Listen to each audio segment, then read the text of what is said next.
to another edition of the Science House Express, brought to you by the Science House of NC State University. My name is Danielle Parker, and I'm the Assistant Director of our Mountain Satellite Office. I'm here again to talk to you about food waste. If you remember from our earlier video, we experimented with some ways to regrow kitchen produce. But what if you have scraps that can't be regrown? Or maybe you don't have space to regrow scraps? The good thing about this food waste problem is that there is another simple solution called composting. Composting is the natural process of decomposition or recycling of organic material into rich, fertile soil.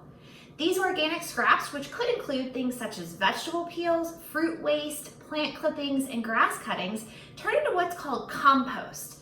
The compost is rich in nutrients and wonderful for your house or garden plants, even the ones that you regrew from the previous video.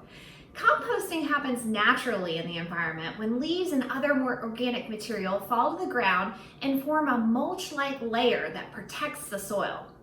Thanks to the great work of tiny critters called microorganisms, the leaves decay and decompose over time to create nutrients. This natural process can be replicated through the use of composting containers or bins right in your backyard, or even in your kitchen. There are several different methods of composting, such as turn pile, static pile, in-vessel, and my personal favorite, vermiculture. Vermiculture actually uses the help of worms to break down the material along with the microorganisms. Worms help decompose our food scraps by digging tunnels in the bin, which helps the microorganisms out. They also eat some of the scraps. When they digest the scraps, it comes out as worm casings or worm poop. That sounds gross, but it helps make the soil even better for plants. And they're super cute too. No matter what type of composting you decide to do, there are some key variables to keep in mind. They are the size of the material in your compost, the amount of oxygen getting to the compost, the temperature, and the moisture content.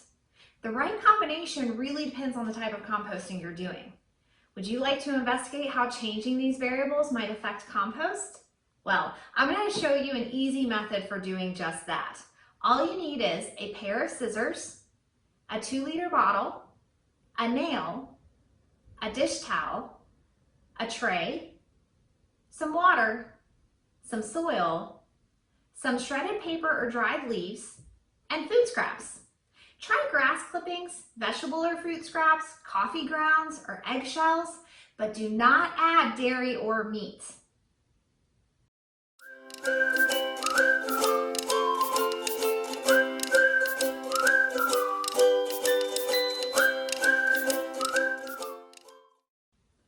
First, cut the top off the bottle, about 4 inches below the lid, like this.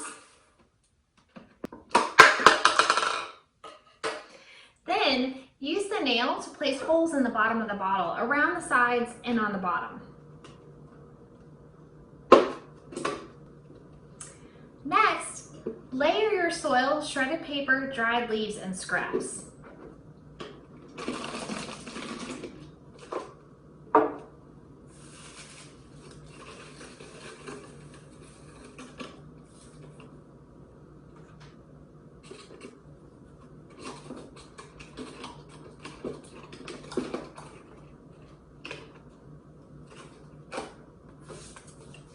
You're almost done. Place the bottle onto a tray in order to catch any liquid that comes out of the bottle. This liquid is also a great fertilizer. Spray some water down into the bottle. Replace the top part of the bottle upside down and lay the dish towel over top of it.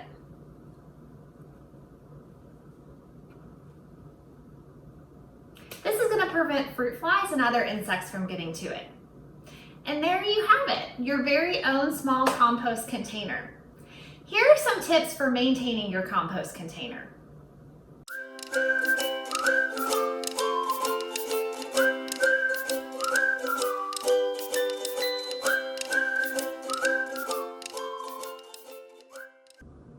If you want to investigate any of the other variables we mentioned earlier, or any other variable you might have, just make several more of these bottles to use in your experiment. Remember, when carrying out an investigation, keep all the variables the same except the one you are testing. Maybe you want to know how the amount of water affects the rate of decomposition, or if sunlight or darkness affects the rate of decomposition. Or I wonder if changing the layers will affect the rate of decomposition. There are so many great questions you could ask. Just make sure you check it every couple of days to look for signs that your scraps are breaking down. I wonder how you could track that. Could you make a table to collect your observations? Could you include the temperature in your data, or maybe the height of the compost? Whatever you decide, just be sure to be consistent. And don't forget to post your experiment in the comments section. I can't wait to see what you come up with.